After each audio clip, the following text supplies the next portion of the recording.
और जो ब्याज आपको निकालनी है वो आपको 5 मंथ्स के अकॉर्डिंग निकालनी है कि पहली जो कंपाउंड इंटरेस्ट पहली जो चक्रवृद्धि ब्याज मिलेगी वो 5 महीने में मिलेगी, फिर अगली 5 महीने में और फिर अगली 5 महीने में। ठीक है, तो सबसे पहले हम इसको क्या करेंगे, सॉल्व कर लेंगे। सॉल्व करने के बाद हमें ये पता चल जाएगा कि 12 महीने की ब्याज 15% है, तो एक महीने की क्या हो जाएगी 15% बटे 12, तो 5 महीने की क्या हो जाएगी 15% बटे 12 गुणे 5। ठीक, अब आप इसको सॉल्व कर लोगे कि नहीं कर लोगे? 15 बचे 75 है ना, ये हो गया आपका कितना 75% बटे 12। क्लियर हुआ? ठीक, अब अगर आप डिवाइड करेंगे तो 12 छन 72, अब कितना बचा 3। ठीक है, दशमलव लगा लिया, जीरो बढ़ा लिया। क्लियर हुआ? तो ये हो गया 6.25%। हो गया कि नहीं हो गया? ठीक, यानी कि ये जो 6.25% ब्याज है ये आपको कितने महीने में मिल रही है 5 मंथ्स। बोलो ये बात क्लियर है ना? तो अब देखो जरा 6.25% की वैल्यू क्या होती है 1/16। कैसे भाई 6.25 है तो इसको हम 6 से ही 1/4 लिख सकते हैं ना। 1/4 का मतलब है 0.25। तो अब अगर हम सॉल्व करें तो 6 चौक 24 और 1 25, 25/400 हो जाएगा, परसेंटेज हट जाएगा। 25 से 100 और 100 का 4 गुना क्या होता है 400, तो 4 का 4 गुना क्या होता है 16। अगर आप कैंसिल आउट करेंगे तो आपको मिल जाएगा इसकी वैल्यू क्या होगी 1/60। बोलो बात समझ आ रही है? ये हमने इसकी फ्रैक्शनल वैल्यू निकाल ली। अब देखो आपको प्रिंसिपल दिया गया है कितना है 8192 रुपए। ये बात क्लियर हो गई ना? अब आप इधर भी क्या लिखेंगे SI और इधर क्या लिखेंगे CI।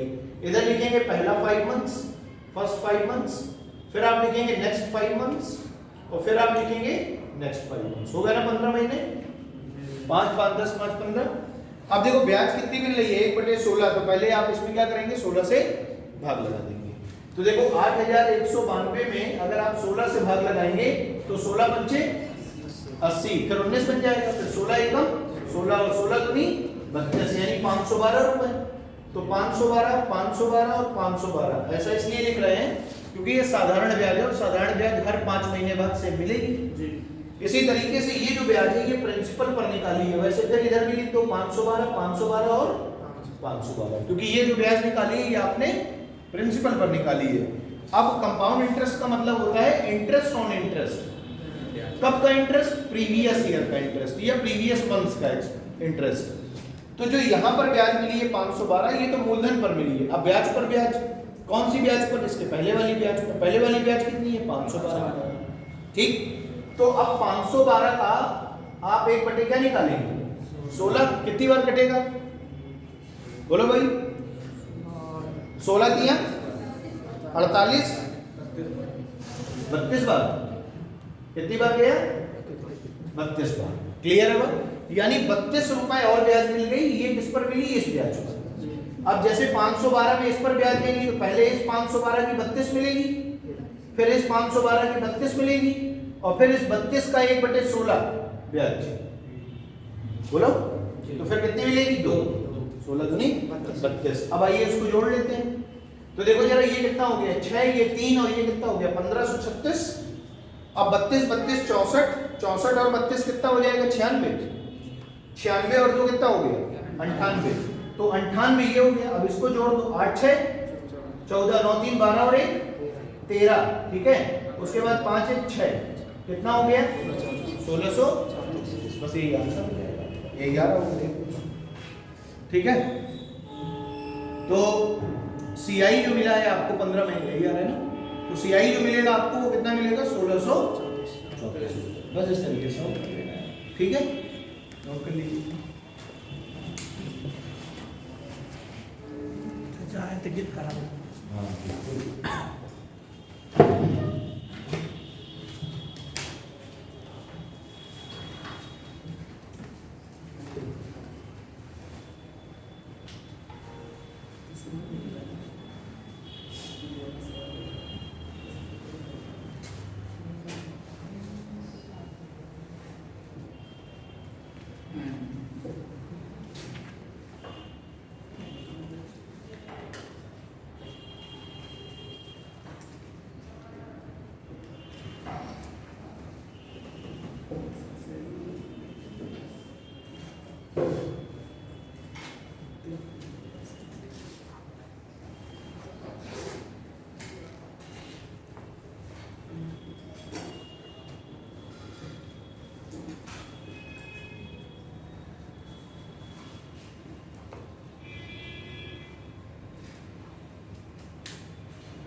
कर लीजिए फिर आगे देखिए।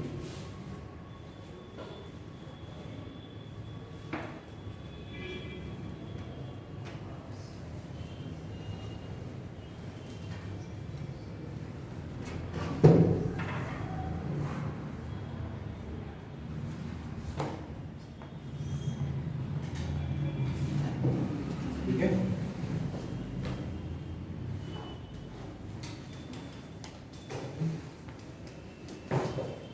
मुझे बताओ, मुझे लास्ट जब हम लोग पढ़ रहे थे तो कौन से क्वेश्चन तक हमने कर लिया था?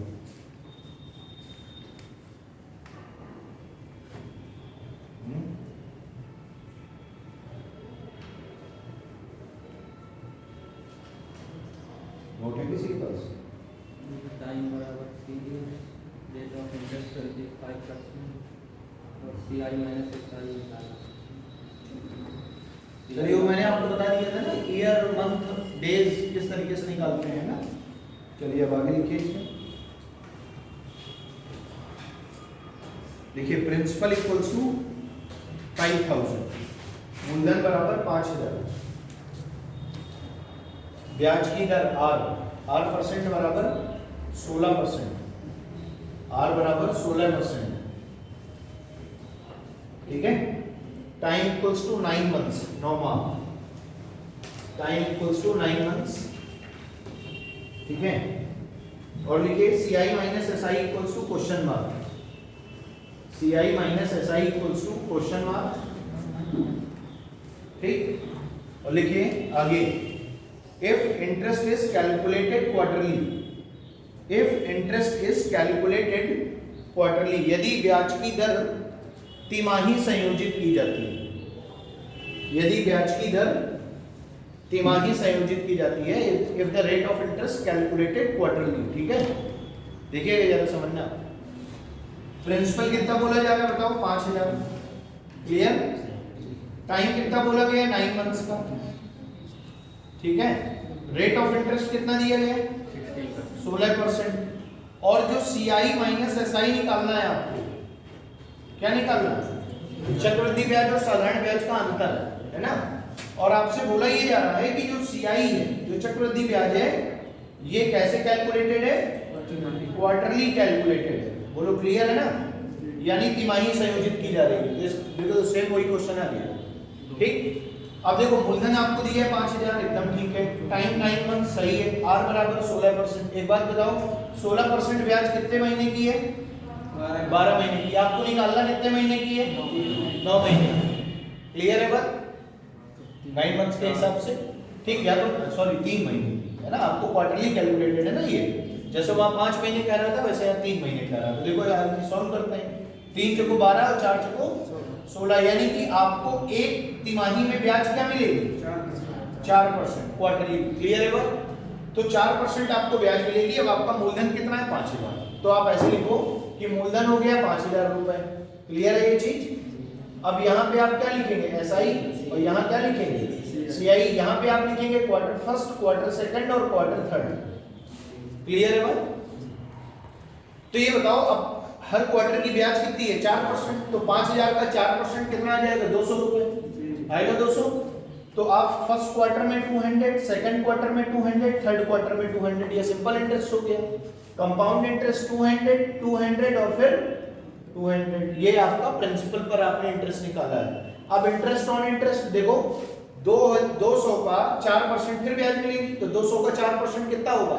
8 रुपए होगी ना। तो इधर मिल गई 8 प्लस फिर इधर 8। अब ये बताओ, जब तीसरे साल जो ब्याज मिलेगी वो दूसरे साल की ब्याज पर ब्याज और पहले साल की ब्याज पर ब्याज मिलेगी, तो 200 का 4% कितना होगा? 8। तो एक तो इसका 8 आ गया, एक इस 200 का 8 आ गया, और एक 8 का 4%, 3.2, ठीक है। 3.2 नहीं, 0.3, ठीक है। 8 चौको 32, 32/100 का मतलब हो गया 0.32। क्लियर? ये हो गया 0.32। इतनी बात समझ आ गई? अब ये क्या है आपका? SI, और ये क्या है आपका CI। निकालना क्या है आपको डिफरेंस। तो ये बताओ डिफरेंस का मतलब है इसको जोड़ के घटा दें। तो जोड़े क्यों, जब हमें दिख रहा है कि यहाँ भी 203 बार है, यहाँ भी 203 बार, तो ये कैंसिल हो जाएगा ना जी। 600 में 600 घटाओगे तो 0, तो ये आपका क्या हो गया कैंसिल। ये हो गया 8 3 24 और 0.32, तो CI माइनस SI क्या आ गया बोलो 24 पॉइंट। बस खत्म आंसर।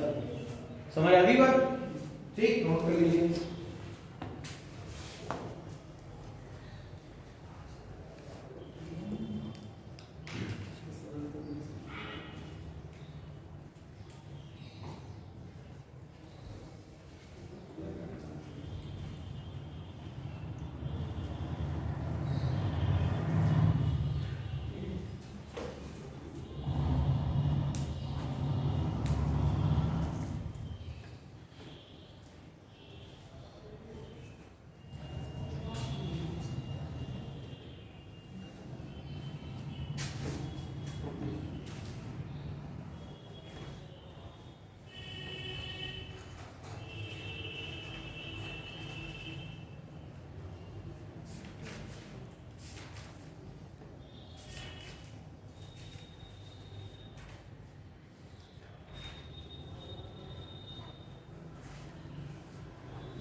चलिए देखिए ना आगे, नोट कर लिया ना।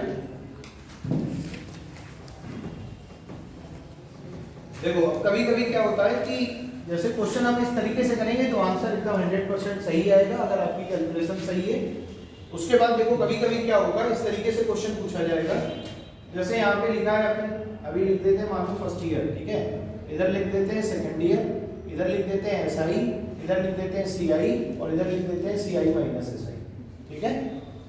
अब हम अगर मान लेते हैं कि पहले साल की जो ब्याज है, पहले साल की ब्याज है X%, क्या ब्याज है और दूसरे साल की जो ब्याज है वो कितनी है Y%, यानी दोनों सालों की ब्याज क्या है डिफरेंट, अलग है, X% Y%। तो जो CI होगा आपका, CI हो जाएगा X प्लस Y%, क्या हो जाएगा X प्लस Y%।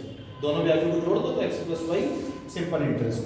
अच्छा CI क्या हो जाएगा X plus Y plus X into Y upon 100%, clear है बात। और इन दोनों का डिफरेंस क्या हो जाएगा XY अपॉन 100। बोलो बात समझ आ रही है कि नहीं, बोलो। तो अगर ब्याज X% है पहले साल, दूसरे साल Y% है, तो SI X plus Y, simple compound interest X plus Y plus XY upon 100 और डिफरेंस आ जाएगा XY अपॉन 100, क्लियर है बात। अब इस बात का मतलब क्या है जरा समझना।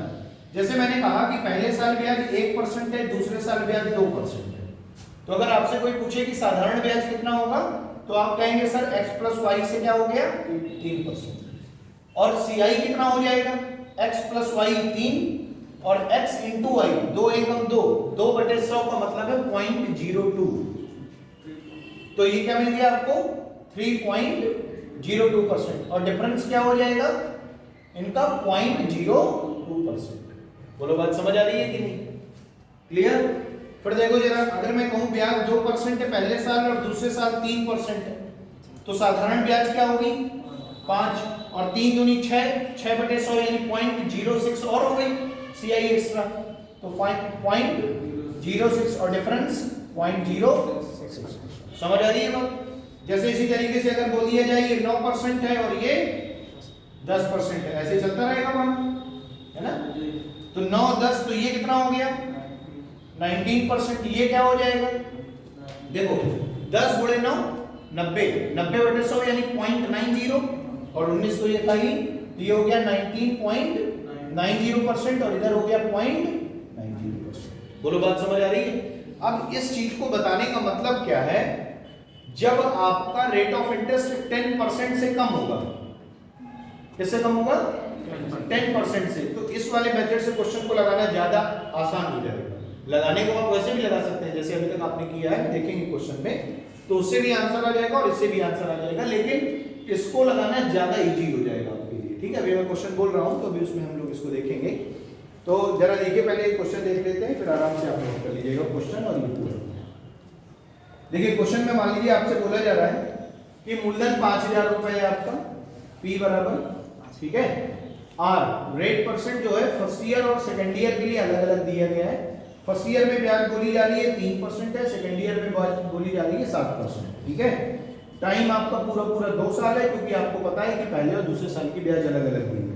और आपसे पूछा जा रहा है कि CI बताओ कितना होगा। देखना जरा, अब जैसे ये क्वेश्चन में आता तो मैं इस क्वेश्चन को करने के 2 तरीके हैं अपने पास, एक जो अभी तक आप पढ़ते आए हैं और दूसरा जो मैंने अभी बताया। जैसे ये बताओ पहले साल की ब्याज 3%, दूसरे साल की 7%, दोनों को जोड़ो 10 हो गया, और XY/100 भी तो करोगे फॉर्मूले में, तो 7 × 21, 21/100 यानी 0.21। बोलो, तो अगर हम देखें तो CI हमारा मिल गया 10.21%। क्या मिल गया? 10.21%। ये क्या हो गया? चक्रवृद्धि ब्याज का परसेंटेज। और ब्याज मिलती किस पर है? मूलधन पर। मूलधन कितना है? 5000। तो आप सीधे कैलकुलेट कर लोगे कि नहीं कर लोगे? बताओ।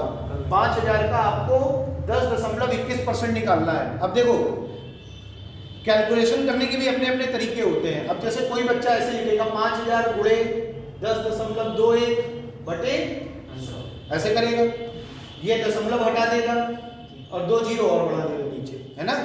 अब देखो 3 जीरो से 3 जीरो काट देगा, 5 दूनी 10 काट देगा, और फिर इससे काट देगा 2 पंचे 10। क्लियर है बात? तो ये हो गया 510.5, 1021 का आधा 510.5। क्लियर है बात? एक बच्चा इस तरीके से सॉल्व करके आंसर करेगा कि सर 5000 पर पहले साल की ब्याज 3%, दूसरे साल की 7%, तो 2 साल का चक्रवृद्धि ब्याज सब मिलेगा 510 रुपए 50 पैसे। और अगर दूसरा बच्चा इस तरीके से सोचेगा कि भाई 5000 का 10% अगर मैं निकालता सीधा सीधा, तो 5000 का 10% कितना मिलता? 500 रुपए मिल जाता ना। अब 0.21% और निकालता है इसका 5000 का, तो 5000 का 0.21% निकालेंगे, दशमलव हटाएंगे, नीचे कितने जीरो होंगे? 4, और ऊपर 3, तो 3 जीरो से 3 जीरो कट गए, तो 5 दूनी 10 और 2 का भाग 21 में लगाएगा तो 10.5 और मिल जाएगा। भाई 21 का आधा क्या? 10.5, 10.5 ये मिल गया, 500 वो मिल गया, तो जोड़ देगा सीधा सीधा कैलकुलेट करके 510.5। बोलो बात समझ आ रही है? तो ये कैलकुलेशन है वो आप अपने हिसाब से करेंगे, जैसा आपको ठीक लगता है, चाहे ऐसे कर लो चाहे वैसे कर लो। ठीक, नोट करिए पहले।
देखो बेसिक तरीका तो भाई वही है आपका, जैसे आप लगा रहे थे क्या कि 5000 रुपए हो गए, इधर आप क्या लिखते हैं?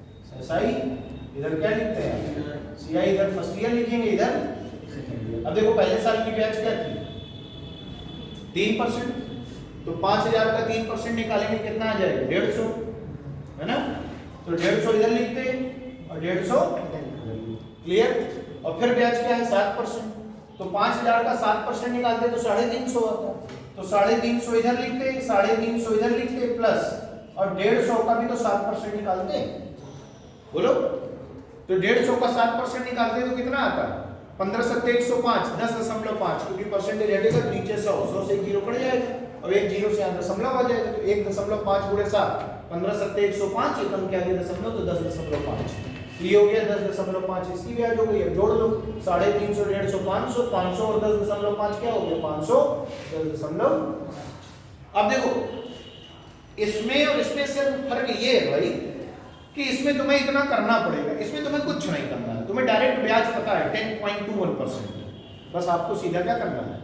पुटअप करनी है वैल्यू और आंसर आ जाएगा। समझ आ रही है भाई? ठीक, बस इतना इसमें दोनों में डिफरेंस है, इसलिए इस मेथड से कर लेंगे तो ज्यादा ठीक रहेगा। कब? जब रेट ऑफ इंटरेस्ट क्या होगा?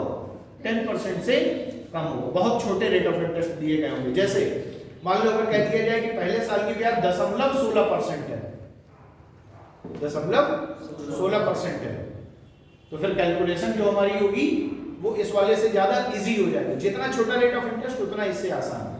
समझ आ रही है? और जितना बड़ा रेट ऑफ इंटरेस्ट उतना इससे आसान, ठीक, क्योंकि फ्रैक्शन वैल्यू बन जाएगी इजीली। चलो आगे देखते हैं।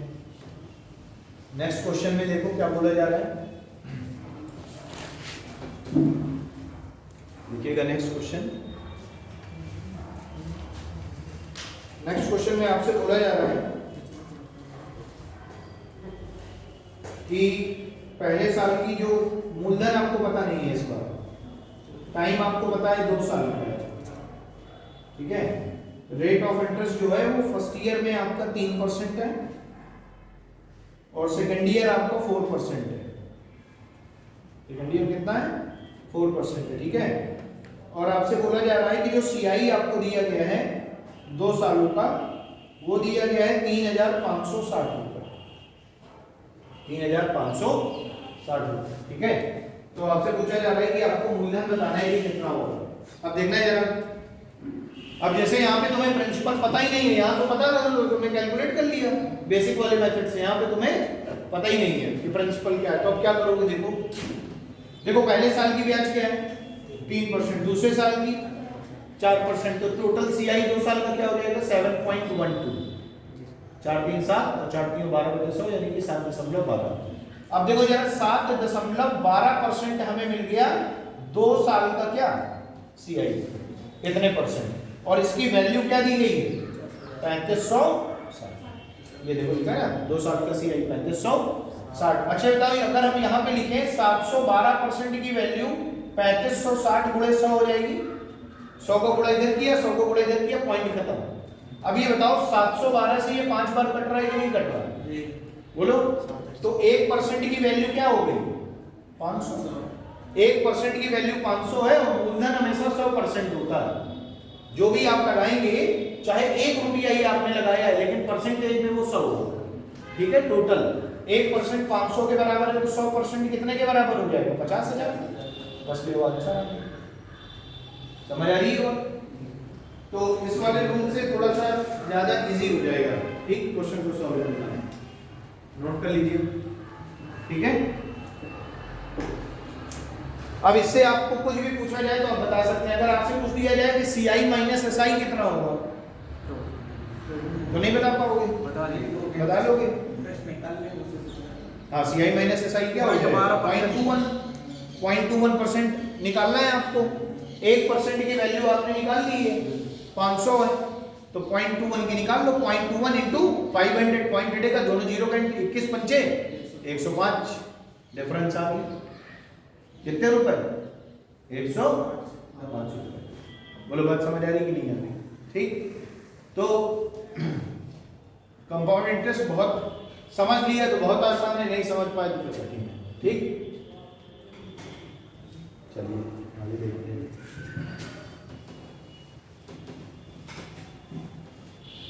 अच्छा, अब ये तो भाई 2 साल वाली बात समझ में आ गई हमें कि हम 2 साल वाले क्वेश्चन को आराम से कर लेंगे, क्योंकि 2 साल का सिंपल इंटरेस्ट निकालने का x + y फॉर्मूला और 2 साल का कंपाउंड इंटरेस्ट निकालने के लिए x + y + xy upon 100 formula और डिफरेंस xy अपॉन 100, ठीक।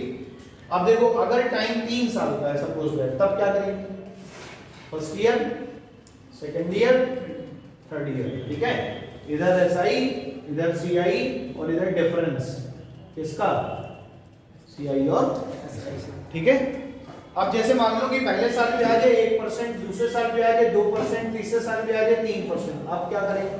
जी पहले दूसरे का सक्सेसिव निकालेंगे, फिर दूसरे तीसरे का सक्सेसिव निकालेंगे, नहीं, पहले और दूसरे का सक्सेसिव निकालेंगे और रिजल्ट और तीसरे का सक्सेसिव निकालेंगे, ठीक है। तो पहले और दूसरे का सक्सेसिव कैसे निकलेगा? पहली चीज तो सिंपल इंटरेस्ट का मतलब है कि जितने भी गिवन इंटरेस्ट है सबको जोड़ दो। सिंपल इंटरेस्ट में तो कोई बवाल नहीं है, जितना नंबर दिख रहा है जोड़ते चले जाओ। तो 2 और 1 और 3 कितना हो गया ये 6%। अब झमेला किस पे है, ठीक। तो देखो जरा इसको जब हम कैलकुलेट करेंगे तो लगाओ x + y + xy अपॉन 100 क्या आएगा 3.02, क्या आएगा 3.02 आएगा। कैलकुलेट करने की जरूरत है क्या, नहीं है। 3.02, अब इधर कितना लिखा है 3, तो फिर x + y + xy अपॉन 100, तो जरा देखो 3.02 + 3 + 3.02 × 3 अपॉन 100, समझ आई बात। 3.02 मिला था ना इससे टोटल, बोलो। और 3.02% में फिर से क्या करेंगे 3% जोड़ेंगे इस तरीके से। तो ये बताओ 3.02 + 3 कितना हो गया 6.02 प्लस। अब देखो यहां से पॉइंट घटाओगे नीचे 2 जीरो और बढ़ जाएंगे, और 3 तो नीचे 3 3 9, यानी ये कितना हो गया 906, और नीचे कितना हो गया 10,000। तो कितने अंकों के बाद दशमलव लगेगा 0.0906, 4 अंकों के बाद। यहाँ तो 3 ही है तो एक जीरो लगा के पॉइंट और लगा देंगे, तो ये अपन को और मिल गया, तो ये इसमें जोड़ देंगे 0.0906% है ना। अब जरा इसको जोड़ो, दशमलव यहाँ पर है ना, 0.0906 ऐसे जोड़ सकते हैं अपन। तो इधर लिख दिया 06, इधर हो गया 1 1, इधर हो गया 6, तो बोलो क्या मिल गया 6.1106%, ठीक है। जोड़ने में किसी को तकलीफ नहीं होनी चाहिए, जोड़ घटाना आना चाहिए, ठीक। तो 6.1106% क्या मिल गया CI, 6.1106% CI और डिफरेंस 0.1106। बोलो बात समझ आ रही है। फिर से अगला एक देखते हैं, इसका आप मुझे बताएंगे 2%, 3%, 4% का। बताओ सिंपल इंटरेस्ट क्या होगा, 4 3 7 2 9% ना, बोलो। अब आगे देखो, फिर से अपन CI निकालना है ना, तो पहले इसको कैलकुलेट करो। 3 2 5 और 3 दूनी 6, यानी 5.06%, और फिर 5 जोड़ दो तो ये हो गया 9.06%, हो गया ना। अब फिर इनका मल्टीप्लाई करेंगे ना, बोलो। तो 6 चौक 24, 5 चौक 20, यानी ये बन गया 2024, और बटे 10,000 वही, क्योंकि पॉइंट हटा के 2 जीरो नीचे और 100 वाले 2 जीरो, तो 4 अंक के आगे दशमलव, यानी कि क्या हो गया प्लस पॉइंट कितना हो जाएगा 5 चौक 20.24। बोलो बात समझ आ रही है। अब जरा इसको जोड़ते हैं, ये हो गया 24 और 20 और 6 कितना हो गया 26, यानी 9.2624%। बोलो ये हो गया CI, और डिफरेंस क्या हो जाएगा 0.2624%। समझ आ रही है बात। कुछ नहीं करना है, केवल बस वही x + y + xy अपॉन 100 वाले फॉर्मूले में रख के सॉल्व कर लेना, ठीक। नोट कर लीजिए 3 साल वाले दोनों, ये भी नोट कर लीजिए, ये भी नोट कर लीजिए, 2 एग्जांपल रहेंगे आपके लिए।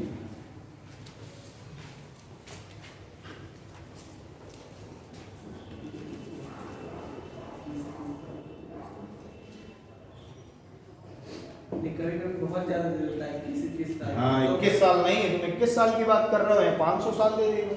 हाँ तो सर फिर कब क्या करोगे, फिर भी आएंगे क्वेश्चन, धैर्य रखो। भाई ये तो आपका 3 साल 4 साल। देखो ये जो मेथड्स होते हैं कैलकुलेशन के लिए, ये मैक्सिमम आप 4 से 5 साल में कर सकते हैं। और अगर 100 साल दे दिए तो तुम्हारे कॉपी के 5-6 पन्ने भर जाएंगे, पेपर में तुम एक ही क्वेश्चन लगा पाओगे, और शायद वो भी सही नहीं होगा। 100 साल का ब्याज निकालने में कहीं ना कहीं 100% गलती हो जाएगी, ठीक। उसके लिए फिर क्या होता है, उसके लिए नंबर ऑफ इयर्स का चेंजमेंट होता है। बोला जाएगा पहले 20 सालों की ब्याज चलती, तो 20 साल के 100 साल में मल्टीपल कितने बने 5, तो पहले 20 साल, दूसरे 20 साल, तीसरे 20 साल, चौथे 20 साल, पांचवें 20 साल, 100 साल हो गए। 20 साल का रेट ऑफ इंटरेस्ट कंबाइंड पता चल जाएगा, वही लगाते चले जाएंगे। प्रोसेस को 100 साल के प्रोसेस को भी कितने साल में कन्वर्ट कर लेंगे बोर्ड में? 4 या 5 मल्टीपल। 120 साल है तो 20 का मल्टीपल 6 बार लगा दीजिए। समझ आ रही है? वैसे तो कभी इतना बड़ा आएगा नहीं, और अगर आएगा तो उसके पीछे का कुछ ना कुछ और लॉजिक दिया गया होगा, ताकि आप, भाई सीधी सी बात है, पूरे क्वेश्चन को सॉल्व करने के लिए समय कितना? मैक्सिमम 60 सेकंड या 1 मिनट 20 सेकंड मैक्सिमम, ये एवरेज होता है।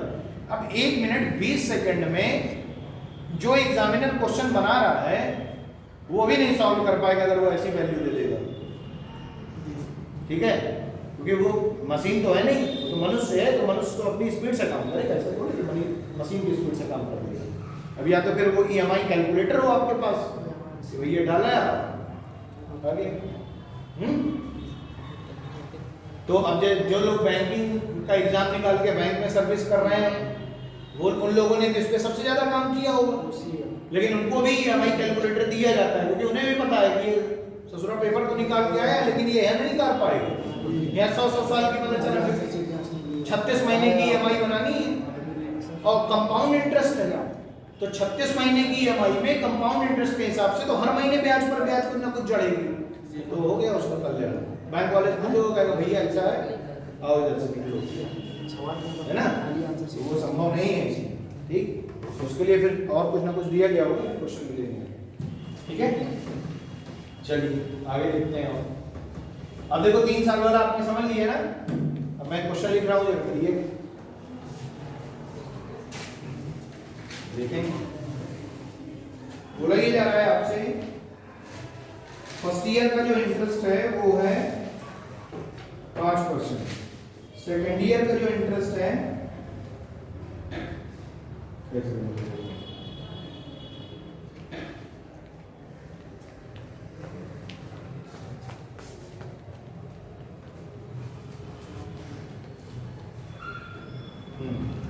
फर्स्ट ईयर का इंटरेस्ट है 3%, सेकेंड ईयर का इंटरेस्ट है 5%, और थर्ड ईयर यानी तीसरे साल का इंटरेस्ट है 3%, ठीक है? टाइम कितने साल का हो गया? पूरा 3 साल, ठीक है? और मूलधन आपको दिया गया है 5000 रुपए। थर्ड ईयर का कितना है? Third year 3%। अब आपसे बोला जा रहा है कि आपको CI माइनस SI बताना है कितना हो। क्या बताना है आपको? CI माइनस SI बताइए।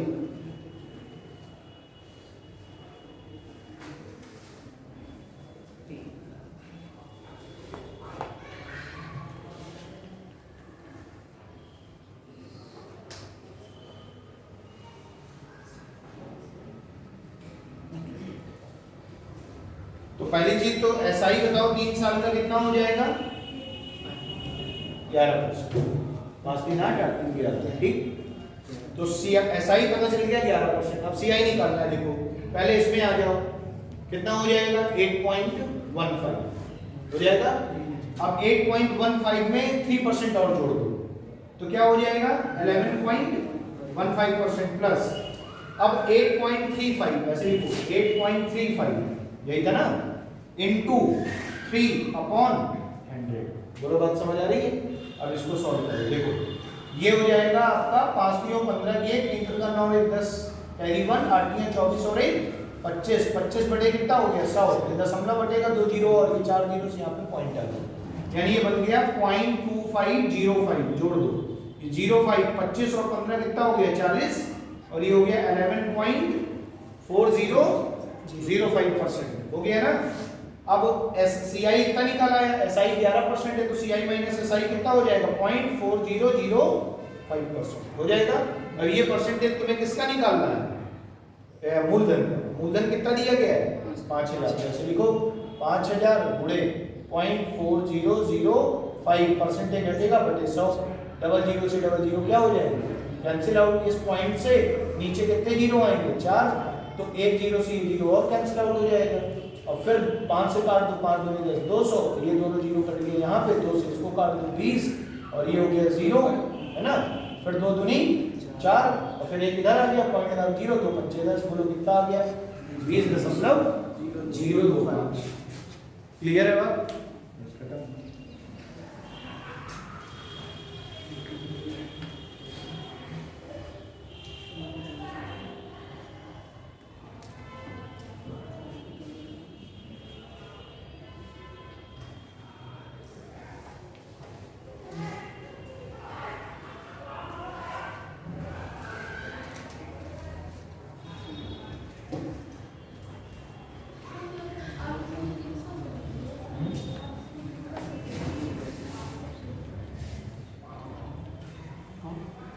अरे सॉरी गड़बड़ हो गया थोड़ा सा, 8.15 होगा, क्या होगा 8.15, सही कर लो उसको, ठीक है सही कर लीजिएगा, 8.15 कर लीजिए, ठीक है। मेथड समझ में आ गया ना? चलो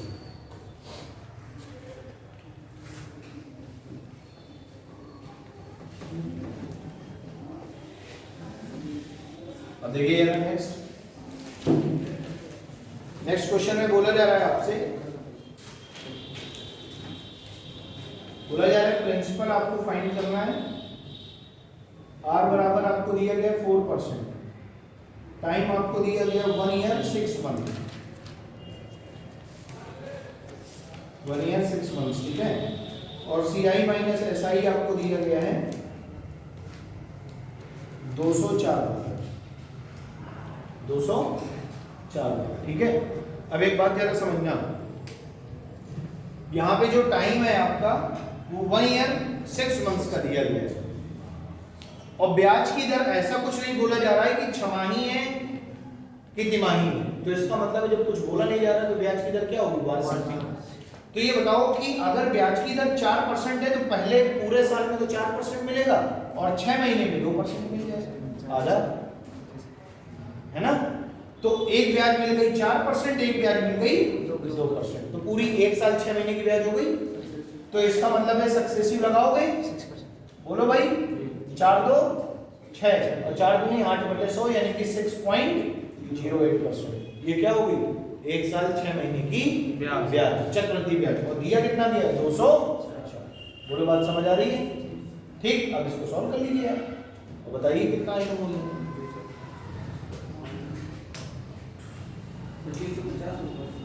2550।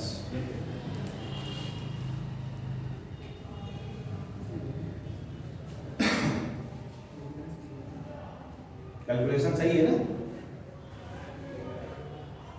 बाकी लोग भी कैलकुलेट कर रहे हैं।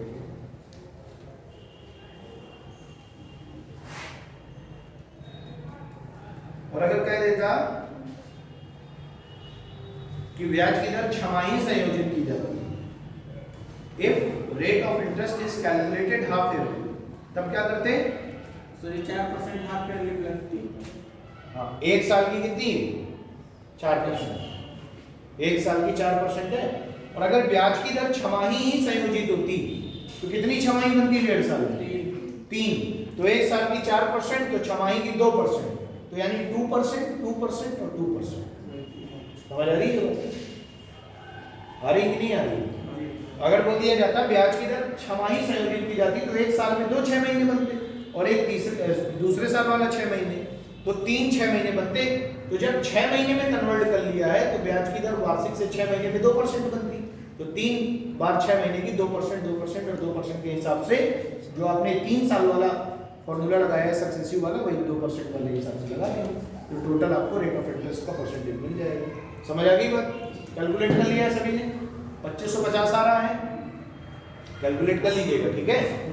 हाँ, 1% की वैल्यू निकाल के गुणा 100 कर देना बस। आगे देखते हैं यार, नेक्स्ट देखो अगला क्वेश्चन क्या बोला जा रहा है। देखिए बोला जा रहा है कि देखो क्वेश्चन देखिए यदि 225 रुपए, यदि 225 रुपए 2 वर्ष में, यदि 225 रुपए 2 वर्ष में 256 रुपए हो जाते हैं, यदि 225 रुपए 2 वर्ष में 256 रुपए हो जाते हैं तो चक्रवृद्धि ब्याज की दर ज्ञात कीजिए।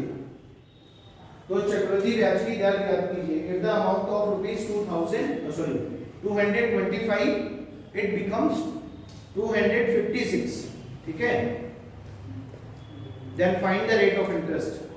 क्लियर?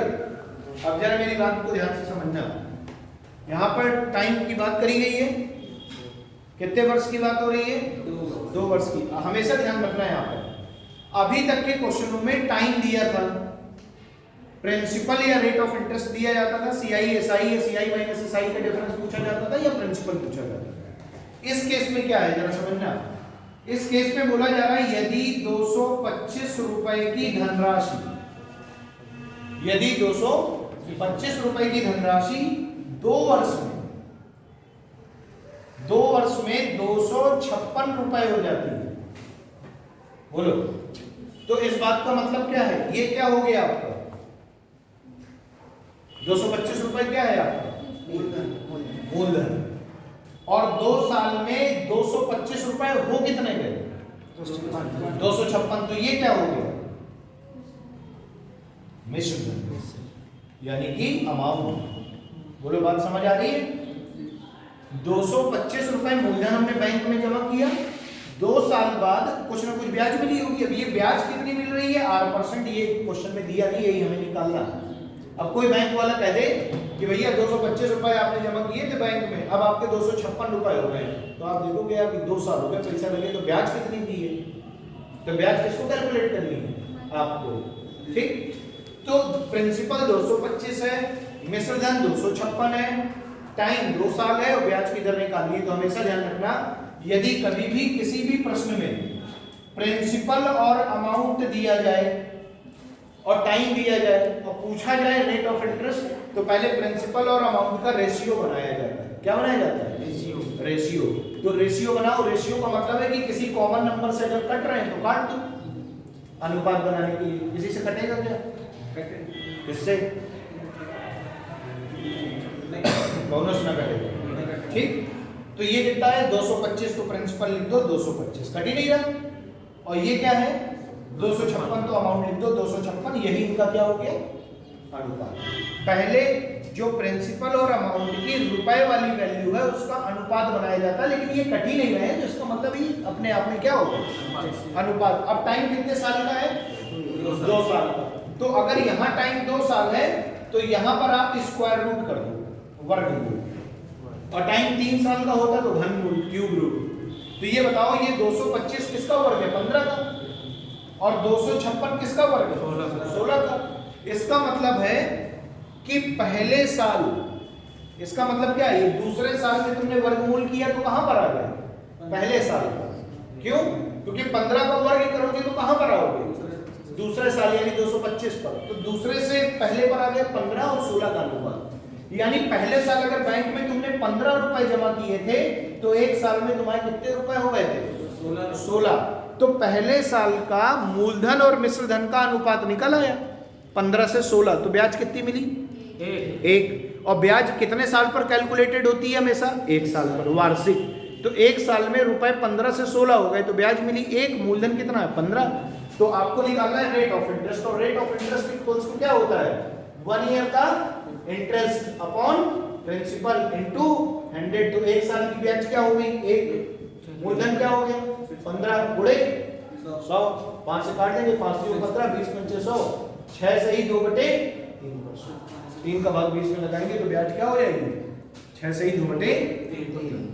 तो बैंक वाले से आप तुरंत बताएंगे कि भैया 6 से ही 2/3% ब्याज दी है। ठीक, तो ऐसा कब होगा? जब मूलधन और मिश्र धन का कब की वैल्यू दी गई हो, का मान दिया गया हो, टाइम दिया गया हो। तो आप पहले रेशियो बना के तुरंत 1 ईयर में आप आ जाइए कन्वर्ट करके। 2 साल की बात होगी तो वर्गमूल ले लेना, 3 साल की बात हो तो घनमूल ले लेना, 4 साल की बात हो तो परिमूल ले लेना। समझ आ रही ना बात? बस यही करना है। जैसे 16 और 81 है मान लो अनुपात, और टाइम 4 साल है, तो 16 का करनी 4 लोगे तो 2 की घाते 4 16 होता, और 81 3 की घाते 4 होता। तो 2 से 3 हो गया, तो ब्याज मिली 1 की 2 पर। 1/2 गुणे 100, ब्याज कितनी मिली? 50%। समझ आ रही है बात? ठीक, इस तरीके से कैलकुलेट कर देंगे। नोट करिए।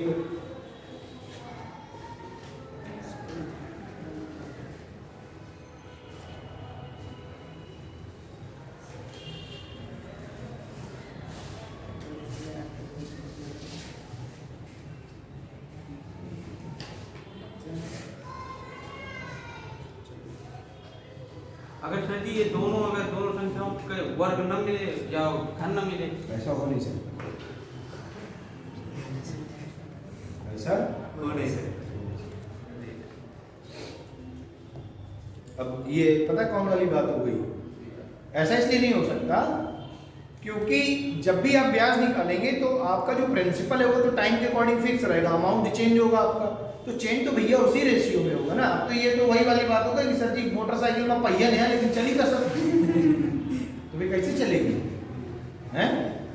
तो ये इलॉजिकल वाली बात है, ठीक है, ऐसा कभी होगा नहीं भाई, ठीक, इसके लिए तुम बेफिक्र रहना।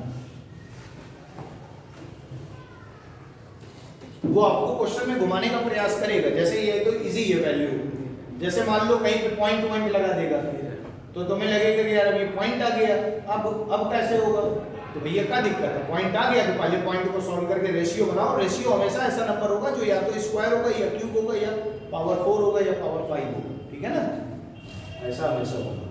अब जैसे एक नेक्स्ट क्वेश्चन देखते हैं, इसी में बोला ये जा रहा है आपसे कि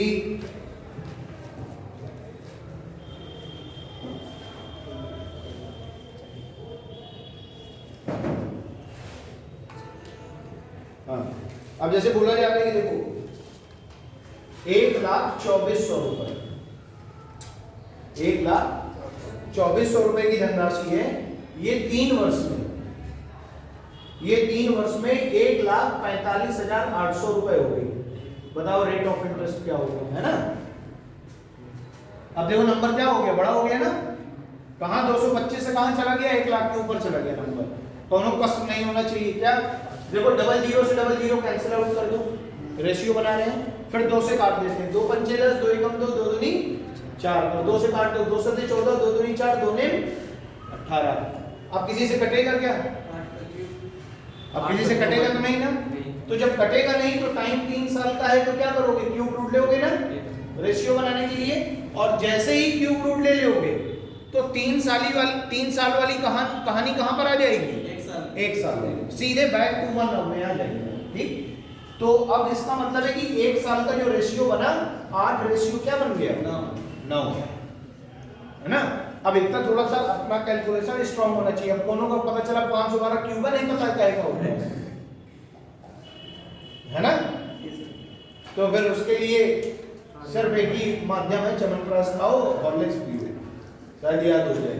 तो 8 से कितना हो गया, 9, तो ब्याज कितनी मिली, 1 कितने पर, 8 पर, और 1/8 कितने की वैल्यू, 12.5%। अब या तो नहीं समझ में आ रहा तो गुणा 100 करो, 4 से काटो 25, 4 दूनी 8, 2 का भाग 25 में लगाओगे 12.5%। बोलो बात समझ आ रही है। तो हमेशा ऐसा कभी नहीं होगा भाई कि आप नंबर यानी नंबर वाली वैल्यू का रेशियो बनाएं और वो फिर उसके बाद सॉल्व करो, ठीक, ऐसा कभी नहीं। नोट कर लीजिए।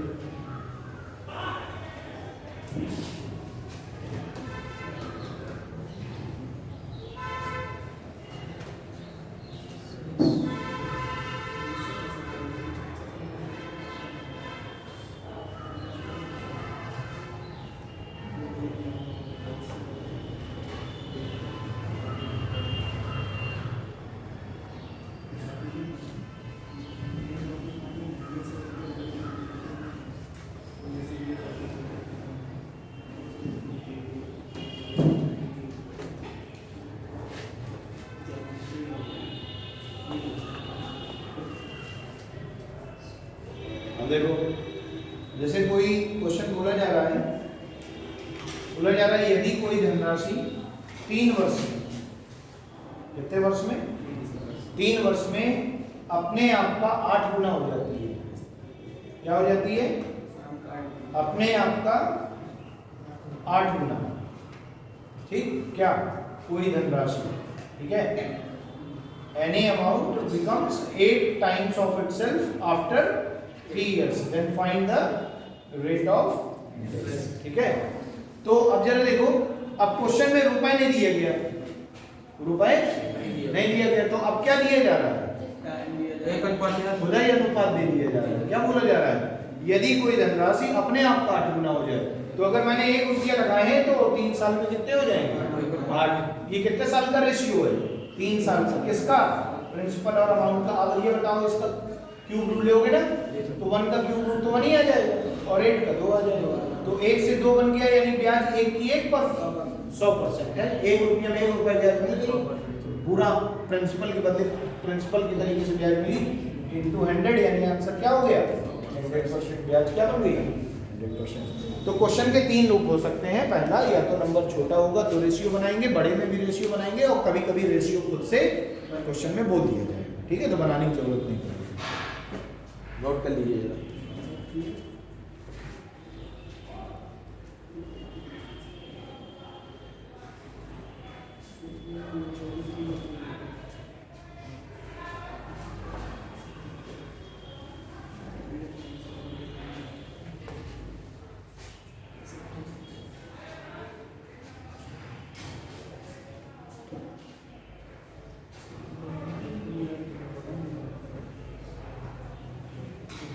ठीक, अब आगे लिखिए।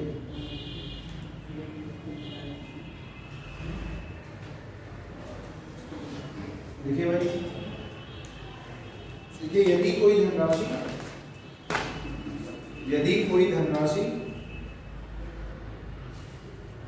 धनराशि चक्रवृद्धि ब्याज की दर से,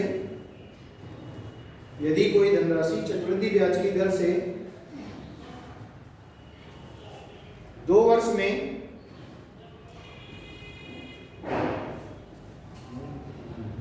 यदि कोई धनराशि चक्रवृद्धि ब्याज की दर से 2 वर्ष में 650 रुपए हो जाती है, 2 वर्ष में 650 रुपए हो जाती है, वह 4 वर्ष में 676 रुपए हो जाती है, वह 4 वर्ष में 676 रुपए हो जाती है।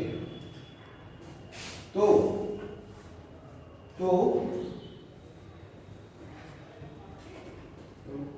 मूलधन ज्ञात कीजिए या लगाई गई धनराशि ज्ञात कीजिए। ठीक है, तो मूलधन ज्ञात कीजिए या लगाई गई धनराशि ज्ञात कीजिए, कुछ भी लिख लीजिए।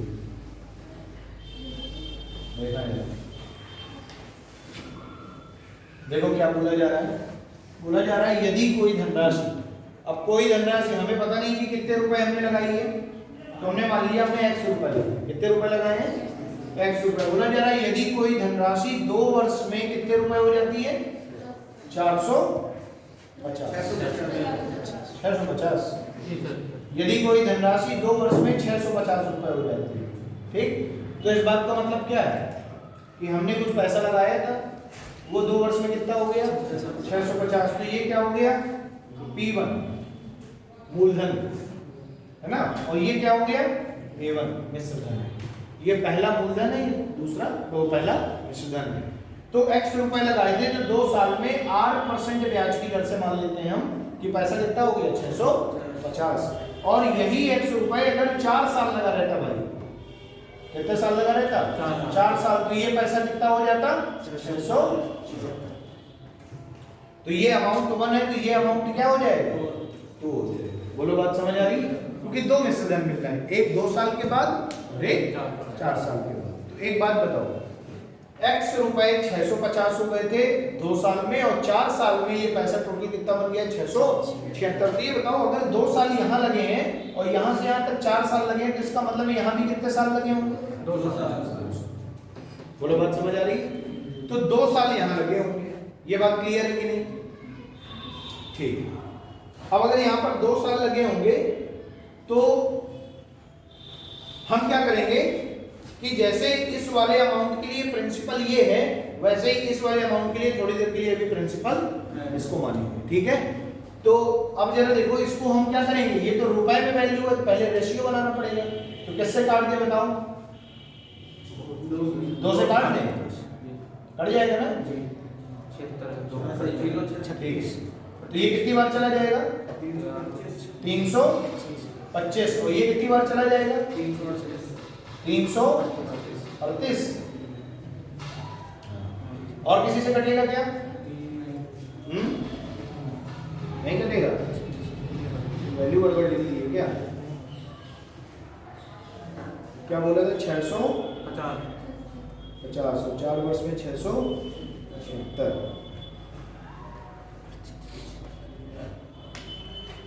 ठीक है, 325 और 338 से नहीं कटेगा ये, गड़बड़ है थोड़ा सा यहाँ पे। इसको इस तरीके से करना है आपको, ये वाली वैल्यू बढ़ेगी, इसको यहाँ पे लिखो 625। क्या लिखेंगे? 625। वैल्यू कटेगी नहीं ना फिर, तो 625 कर लिया ना। अब जरा देखना यहाँ पर ध्यान से, इसका मतलब भाई ये हो गया कि जैसे यहाँ पर 625 रुपए है सपोज दैट, ठीक, और यहाँ पे कितने रुपए? 676। कितने साल में ऐसा हो रहा है? 2 साल में। तो इसका मतलब है इसका तुम क्या करोगे? स्क्वायर रूट लोगे ना, बोलो ठीक, इसका आपने स्क्वायर रूट नहीं लगभग वैल्यू 625 और 676, स्क्वायर होता है 26।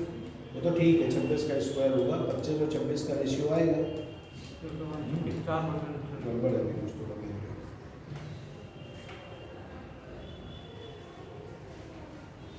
एक काम करो, टाइम इसी वाले क्वेश्चन में थोड़ा चेंज करो, ये वैल्यू गलत है, ये अलग, इसमें थोड़ा चेंज कर लीजिए।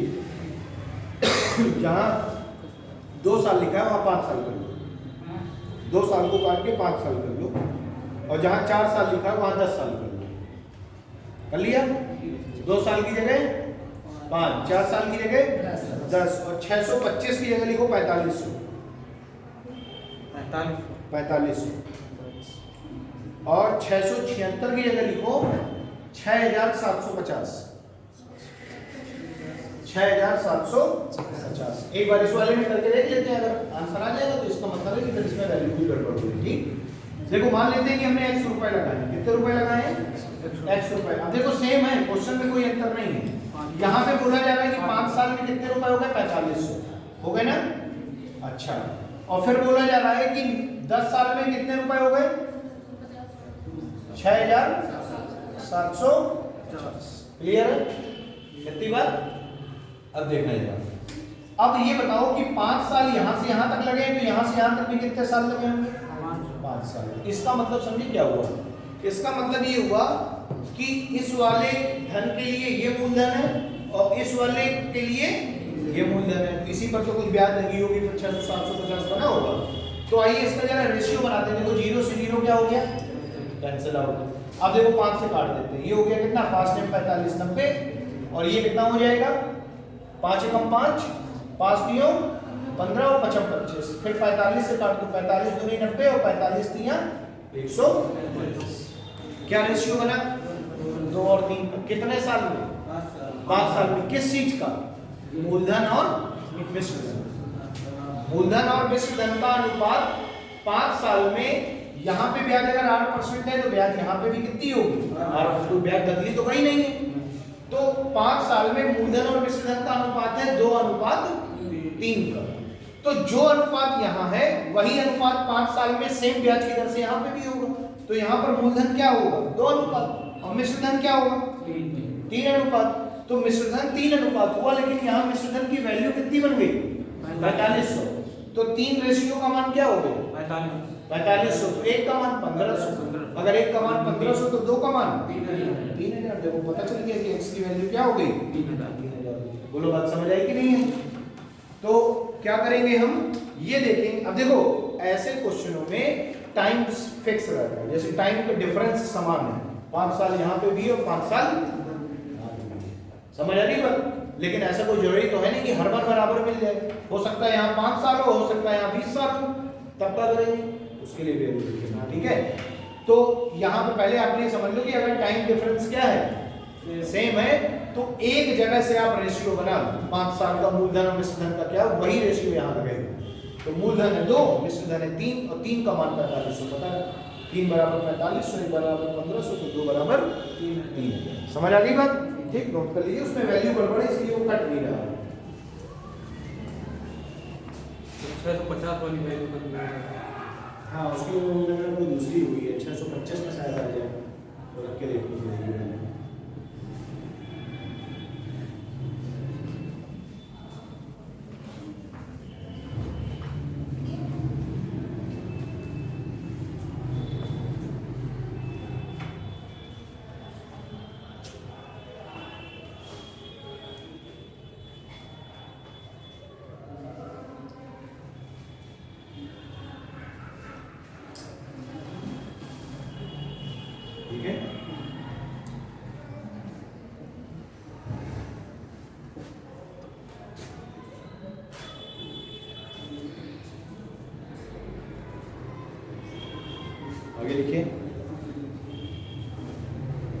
कि अगर कोई धनराशि चक्रवृद्धि ब्याज की दर से, अगर कोई धनराशि चक्रवृद्धि ब्याज की दर से 2 वर्ष में 8,000 रुपए हो जाती है, अगर कोई धनराशि चक्रवृद्धि ब्याज की दर से 2 वर्ष में 8,000 रुपए हो जाती है और 5 वर्ष में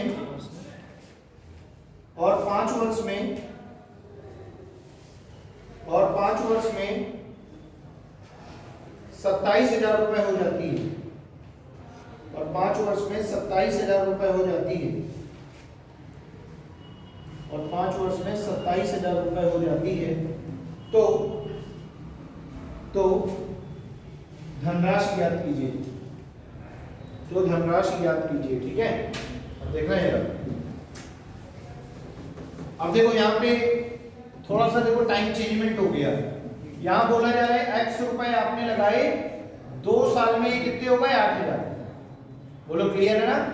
और यही x रुपए आपने जब 5 साल में देखे तो कितने रुपए हो गए 27,000, बोलो। तो इसका मतलब है यहाँ से यहाँ तक 2 साल और यहाँ से यहाँ 5 साल, तो इसका मतलब इनके बीच में कितने साल लगे होंगे 3 साल।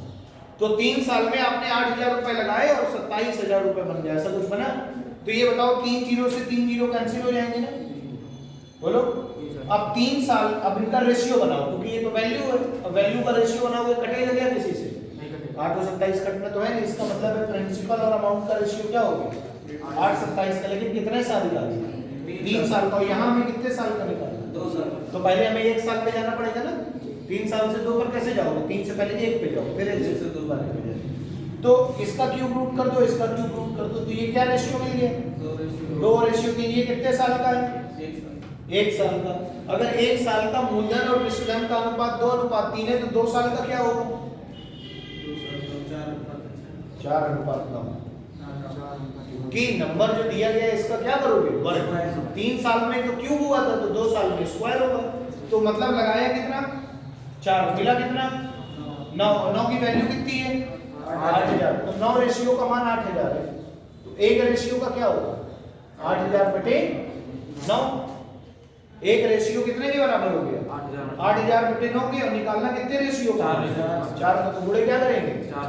तो ये हो गया 32,000 बटे 9।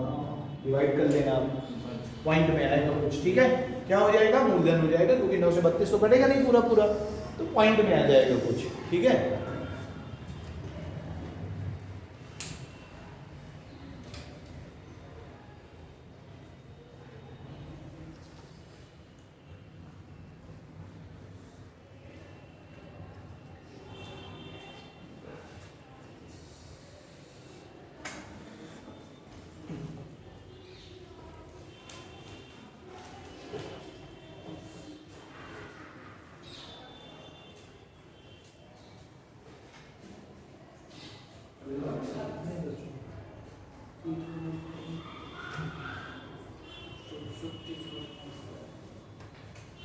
ठीक है।